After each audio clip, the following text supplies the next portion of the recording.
Donc on cherche à évaluer l'intégrale suivante. Euh, L'intégrale suivante, on a la fonction f de x qui est donnée par e de x fois 1 plus e à la moins x sur cosinus carré de x. Donc ici, j'ai plutôt un dx que j'ai oublié ici et également un dx ici.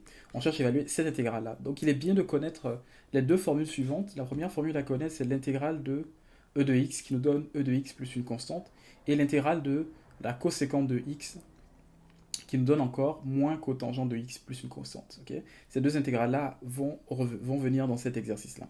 Ok, donc si on évalue cette intégrale-là, qu'est-ce qu'on obtient? On va d'abord développer cette expression en passant le e de x en le multipliant par chacun des termes ici.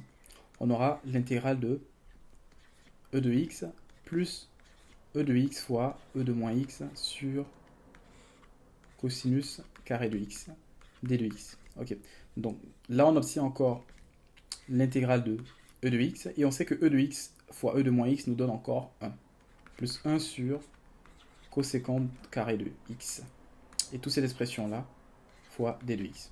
Donc ce qu'on va faire, c'est qu'on va séparer l'expression, on va utiliser les propriétés de linéarité de l'intégrale et on va pouvoir avoir deux intégrales ici, une première intégrale qui sera l'intégrale de e de x d de x plus une deuxième intégrale qui sera l'intégrale de 1 sur cosinus carré de x d de x. Mais 1 sur cosinus carré d de x, carré de x d de x, c'est encore la coséquente carré de x d de x. On sait que la dérivée de e de x d de x nous donne e de x plus une première constante c1. Et la deuxième intégrale nous donne ici moins cotangent de x plus une deuxième constante qui est c2. Donc la valeur, l'intégrale de notre fonction f de x sera égale à e de x moins cotangent de x plus une constante qui est c. Ok.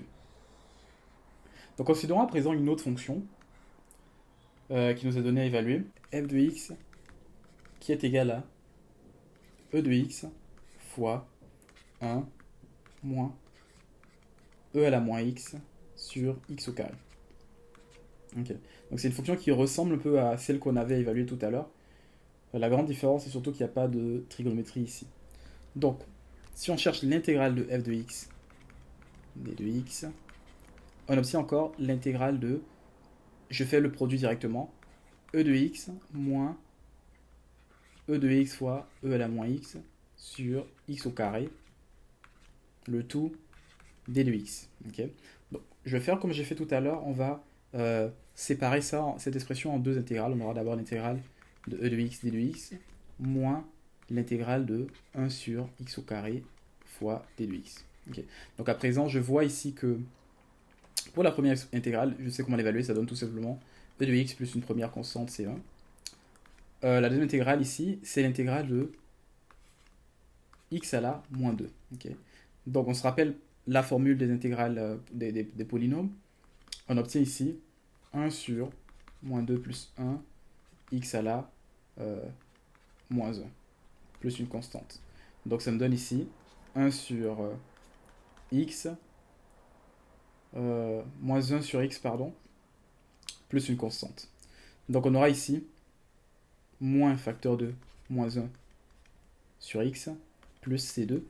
Et si on considère les deux termes ensemble, on obtient e de x plus 1 sur x plus une constante c, qui est la réponse à notre intégrale ici.